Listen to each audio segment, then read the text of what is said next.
Hello, everybody. This is Mike for Friends in High Places podcast. We here have a special guest named David. David, how are you doing today? Wow, I'm blessed to be here. Thanks for having me. And do you mind telling us about yourself a little bit? Yeah, so my name is David Adelman, and I'm a public figure. I studied journalism at Concordia University. I graduated in 2013, and I've been making videos since 2009. I took a break in between, but I'm back to doing videos now. So everything that I'm going to say is open, and there's nothing to hide.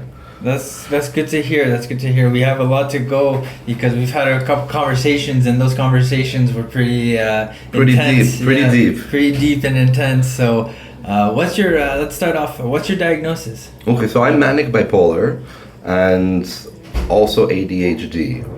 So I was diagnosed first with ADHD when I was 21, and from 19 to 21 I was very, very active, making lots of videos for my YouTube channel at the time, which is now called Gold Golem. I have another channel, David Here Now, which I'm working on these days. But at the time I had ADHD, I was never considered having mental illness. It was only after I had a really bad car crash 5 years ago, and I basically split my mind in two, that I was diagnosed manic bipolar, and now I'm considered manic bipolar, and the ADHD is kind of left on the side. And do you think that affects your bipolar, being ADHD? Because I too have ADHD, and sometimes being restless, and it kind of throws you into psychosis. Does that happen to you? For me, my ADHD is something that I'm just used to by now. I'm restless. I always need to move. I walk a lot. I talk very quickly, and I usually interrupt people. But now that I'm on medication, I'm a little bit more chill. I could have a decent conversation back and forth. But it definitely, I've always seen myself as someone with ADHD, and seeing myself as manic bipolar has been hard because the situation that brought me to the hospital wasn't me going voluntarily. It was me having trauma and then being treated not for the trauma, but being given a diagnosis that I don't know if I fully support or not, but that's part of my identity now, and I just live with it. And do you think growing up you had any mental illness, or was it when you were 21 that it started? It was later in life because of drug use. I didn't do intense drug use, but What drugs? I'm a chronic weed smoker. Now I'm sober, so if I do go back to smoking, it would be CBD because I don't want it to interfere with my medication. But I did do psychedelics. I did like mushrooms and LSD, and did things, ketamine. I've tried cocaine, but I wasn't a big fan of it. But I've done drugs, and when I was in British Columbia, I felt more free. That's where I was 5 years ago when I had my car accident.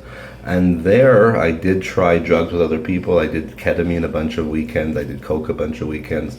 And if the coke was mixed with fentanyl, plus having this traumatic accident, I think all of that put together would have changed my brain chemistry, so that maybe before I was a certain way. If I was a pickle, if I was a cucumber before, now I'm a pickle. And you can't really go back. So going back to a cucumber. You can't go back to the cucumber. You're pretty chill. You're chill like a cucumber. I'm chill like a cucumber, that's for sure. That's for sure. And growing up, how was your upbringing? So I had a really grateful and good upbringing. I didn't grow up with a father. My father was a drug addict in the United States, and my mom left him and moved back with my grandparents in Montreal. So I was an only child, and I grew up with my mom and my grandparents, and I had a really good childhood. I'm an only child, so I got all the attention. And I also didn't get punished ever, which bit me in the ass later in life, because life would punish me when my mom or grandparents wouldn't. And do you think if they would have changed your upbringing, or your dad would have been a father figure, do you think your life would have been different? It's really hard to say because, see, my dad is bipolar from drug use and alcoholism. And if he was still an addict, a drug addict, and he somehow recovered or stayed with my mom, I still would have the genes inside. So it's possible that I would always be manic bipolar or ADHD manic bipolar, and would just need some sort of outside event to trigger it for it to come out. So it's possible I always had bipolar disorder, but I just didn't know that it was bipolar disorder. I remember when I was really young, I had a space in between my bed and the wall, and I called it the sad box. I don't know why I called it the sad box, because I wasn't necessarily sad, but maybe I always had lots of different emotions with me, like either like extreme excitement or sadness. And my manic bipolar, thank goodness, is I'm mostly up, and that's the issue that the psychiatrists have. They want to try to bring me down, and from my experience being psych warded, hospitalized 3 times, they brought me too down with the medication that made me very depressed and got me off the medication completely. And what medication do you take now? So I'll tell you, when I had my car accident in BC 5 years ago, the medication when I came back to Montreal, and I was diagnosed bipolar, was Abilify, because supposedly Abilify is the easiest going antipsychotic medication, and the rest are more difficult. So they put me on Abilify, and it worked in the beginning, but then after about 2, 3, 4, 5 months, I gained 100 pounds, and I had no ambition to do anything. I was brought too down, and it was below my baseline. And you can't sue the hospitals when they mess you up, because of how the system works. You can't sue them, so they just say, "Oh, whoops, let's try something else." But the Abilify gave me erectile dysfunction and also made me very restless, very sweaty, and it was just, I had a lot of bad side effects, and I had no ambition to do anything. Now, granted, at the time I didn't have a project too. Maybe that had something to do with my depression, but just looking at the medical factors, the Abilify had a very bad impact on me. And the second time I was hospitalized 2 years later, and by the way, after I went off Abilify, I was good for no medication for 2 years, and I got a job, and I worked, and I got my life back, and I didn't need the medication at all. It was as if I wasn't bipolar at all. But lo and behold, the second time around, I met a girl who was doing cocaine, so I dabbled in cocaine with her. It was mixed with fentanyl again. It brought me back to a heightened state of mania, and that's all it took. I got punched where I was living by a homeless person who I bumped into, and he punched me, and that brought me back to my mania from the first year. And basically I spent a week in mania, and then I got stabbed the second time, where I was living downtown by another homeless person. Where I was living, there was a lot of homeless people, and they do a lot of drugs in that area. It's called the Village in downtown Montreal. And I got stabbed by a box cutter on my ear, my right ear, and my back. And when I woke up, I was in the psych ward, because I already had a record of being bipolar, manic bipolar, and they didn't know who started the fight or anything. The guy was arrested, and they put me in the psych ward. So the first time I went into the psych ward was because of a car accident that I had PTSD from, but I didn't believe I was manic bipolar. And then the second time, when they told me I'm manic bipolar, they put me on Abilify again. And I wanted to get out of the psych ward, so I cooperated with them. But it brought me back to the same places that it did the first time. So then I worked with my psychiatrist, Dr. Genet, who was very kind-hearted, very nice, and she put me on lithium, which helped level me out. But at the same time, I stopped being an intense case, so I couldn't see Dr. Genet anymore, because she only saw people who were emergency problems. Since I kind of went back down to being a normal problem, she put me with her resident psychiatrist, who I just didn't like. And I felt she didn't understand my story. So I was with her for a year, and then this past summer, she took a vacation for 2 months, and I decided to half my medication. So I went from taking 1,200 milligrams to 600, and I think I brought the 600 down to 300, and I probably brought it down to 0, because I really just wanted to be off the medication. And this whole time I'm working, and because I smoke weed, and I ended up moving back to my parents' house, my mom became my big adversary. She found out that I was smoking weed, and then she went after me and basically colluded with the police to get me back in the hospital a third time. So every single time I've been to the hospital, I haven't been here voluntarily on my own. Even here now, I'm here voluntarily, quote unquote. I still need the permission of the doctor to let me go. So I'm not really voluntarily, it's just I'm not going to court. And if I go to court, I already had a court case about 2 weeks ago with the other hospital, Notre Dame, and I won. And it was just that my mom and me had a very toxic relationship, and she kept on calling the police on me out of fear that I want to hurt myself, but I never want to hurt myself. She just used that as an excuse because I'm doing drugs and not taking my medication. And she couldn't prove that I wasn't taking my medication, but I guess she knew by my difference in personality or just something that Your behavior difference. maybe, yeah, because I was more manic, but also I become manic when I don't have a safe place. And I don't live alone. In this past 2 years, I was living with a roommate who I didn't feel comfortable with, and I had a girlfriend, and I didn't feel really comfortable at her place. I felt comfortable when she let me stay at her place when she wasn't there, but when she was there, it was never comfortable. And then my parents' house, also never comfortable. So I don't have a safe place, and I'm hoping that when I get out of the hospital, the house will be safe.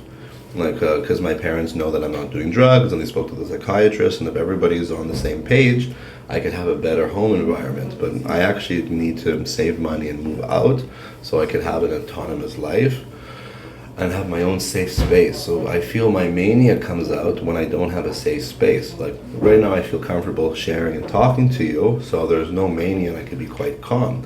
But if this wasn't the case and I felt very threatened by you, then I'd be quite manic and you would think there's something wrong. But I think it's a normal behavior for me, and I don't really think it's manic bipolar. I just think I'm a highly sensitive person. But I can't say this autonomously right now because the psychiatrist will write this down and say that I'm delusional.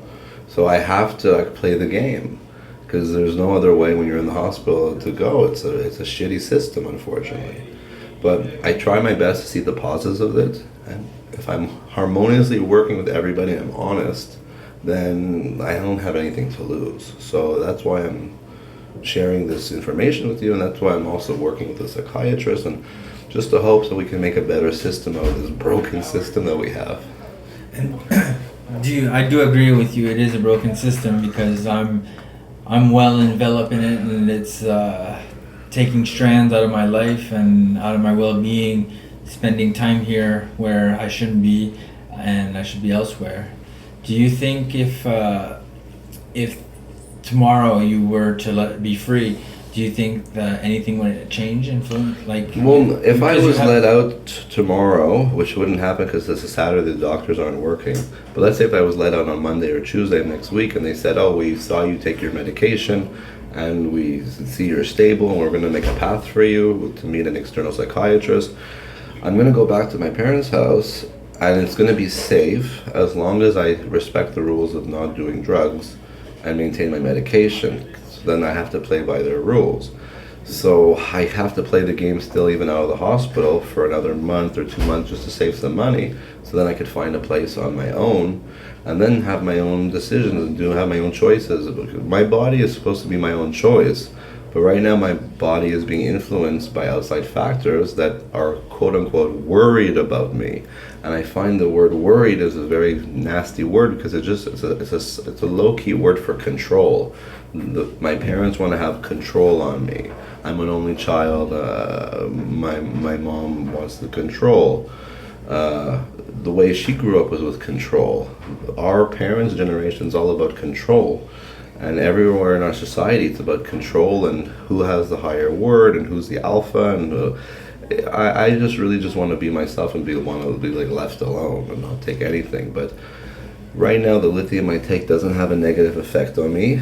I know long term it's probably be bad for my kidneys and liver, but I just need to think of the now and just work on the now, because these medications, you're not supposed to take them for your whole life. But the way they play it out is we're going to need them our whole lives. But the whole system is a drug dependency system where they're drug dealers and they're dispensing drugs on us. So it feels like it's an injustice.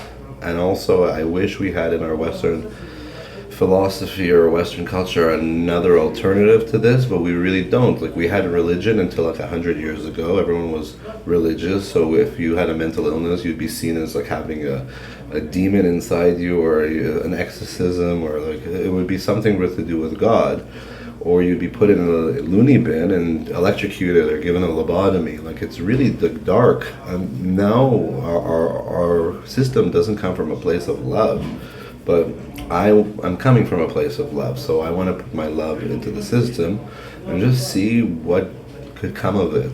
But maybe it's hopeless, I don't know, but I do know when I was angry a few days ago at my psychiatrist and angry at the world, it didn't help me have a better experience. But when I forgave everybody, forgave my parents, forgave the psychiatrist, just forgave people and then try to see them as people, I'm happier and I feel better. So maybe that's why I'm here. Like maybe God or Yeshua, Jesus put me here for a reason so that I could grow. And maybe this is a capacity that I could handle. So I'm here and I'm meeting phenomenal people since I've been here. It's my best experience in the past 3 times in the psych ward where I'm making really good connections. I never did a podcast in the psych ward before. Last night I prayed with a Messianic Jewish rabbi. He gave me a blessing. We prayed together in Hebrew. Like that never happened before on this unit for sure. So I'm doing things that never been done before. Also, fans, sometimes we smoke in the bathroom. And that's a thing here you're allowed to do. Even though it's like you're not allowed, you're allowed. So I've smoked cigarettes in the bathroom like I'm in high school. And I've made good friendships. And I'm actually having a good time. I feel like I'm on vacation and away from my life. And I'm not so angry about being here as I was last week, for example. So you're growing into the maturity level of accepting your meds, accepting the rules amongst the meds. You accept whatever condition is thrown at you. No, well, I said to them, it's like, I'll do what he wants to do, but I'm not trying new medication. I'm only going to work with what I know. If he wants to put me on some new thing, risperidone or olanzapine, I don't know these medications and they have bad secondary effects. I don't want to play with medications because the doctor thinks he knows my baseline. I know my baseline, and because I'm a YouTuber, I have so many videos of myself from 2009 all the way till today, and I invited my psychiatrist to watch my YouTube channels so he could see my different personalities and find out where my real baseline is. But I think if you look at my first videos when I'm in mania, my second videos in mania, my third time these days in mania, you'd see a big difference. You see I'm way calmer this third time about than any other time. I'm only not calm when I feel threatened, and that's because I'm an emotional person, highly sensitive, and that's my autonomous right to express myself. Doesn't mean I'm in mania because I'm angry, and no amount of medication could suffocate your anger in an unjust system. And what about when you're talking about your YouTuber, your projects, keeping your mind busy is... So that's the big thing. Thanks for asking that, because, see, I was... a prolific YouTuber and making lots of videos, and I had clients I was making promotional videos for, and there came a time where I just wasn't able to put together long projects. I was good at doing short videos, 1 minute, 2 minutes, 3 minutes, but I couldn't put together something long. I didn't know how to structure it, and I had to do this documentary for a hair transplant company, and I just couldn't do it, and I wasn't able to meet the expectation. And I felt like such a strong sense of failure that I decided, okay, I'm giving up on the videos and I'm going to go to South Korea to be an English teacher, to teach second language English. And I did that for 2 years, but it didn't feel good. I felt like I was giving up on a project. And then I got into property management, which I still do now, and I'm proud of doing that. But it took me like 6 to 8 years of not making YouTube videos. No, from 2016 to 2020. 4 years I didn't do videos. Then when I was manic, I started making videos again. So every time I've been manic, I've been making videos to try to reconnect with my old past. But this time around, I started making videos when I wasn't manic, and it took me like 2 months to become manic. And now I make videos again, and it has nothing to do with mania or no mania. It's just I'm making videos. I have a TikTok channel. I'm working on projects, and I'm trying to go back to like my roots of journalism and interviewing people and making videos and editing videos. And maybe my capacity is a little bit different now. I don't have the time. I can't really cut maybe the same way I used to cut when I was like 21, but I still make videos now, and I'm happy with them. I'm happy with how I do things, and I feel like I have projects that I work on now, so I have things to look forward to. And that's what I didn't have my first and second time in mania. I didn't have that same project. My second time about, I was making vintage clothes, and I was filming and posting stuff, but I wasn't editing the videos. I was just filming, putting stuff together, and however long it is, I didn't care. I just posted it. So it was 10 minutes, I didn't care. Like, I didn't cut a video to make it watchable for the audience. I just posted the way I want to do it. And there's nothing wrong with that, but now, for example, I'll have to go back through my channel and re-look at everything, because even the titles on how I posted stuff, I didn't post it to get the most views and attention. I just posted a title just to post, so I could keep on doing the next one. Just keep on doing the next one. So I have a lot of work to do, but it's important to have a project. I think as a man or as a human being, you need to have a project that you're working on, or without that, you're really lost. That's what I'm doing. That's what you're doing here, and you're here talking to me. I'm really grateful that you're having me on your show. This podcast is Friends in High Places, and to me that means,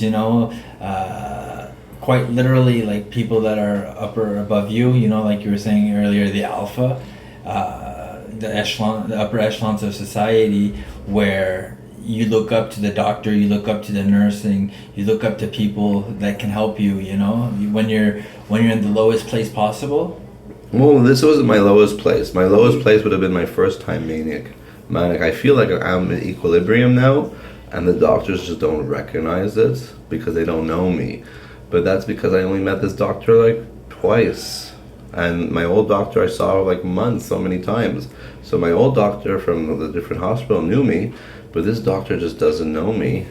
But if I come with kindness and openness, then I can build a relationship that's genuine, and then he can know who I am. And like, I wish I told him when I saw him, oh, I feel really threatened by you because I think you want to give me all this medication.